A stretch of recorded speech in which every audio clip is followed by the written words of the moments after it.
दुनिया में ऐसे होते ना, कहते मनीष को इतनी तनख्वाह देते, इतनी ये करते वो करते।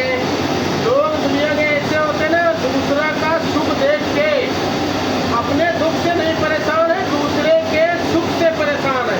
जितना अपने दुख से नहीं परेशान होते ना, उतना दूसरे के दुख से परेशान होते हैं।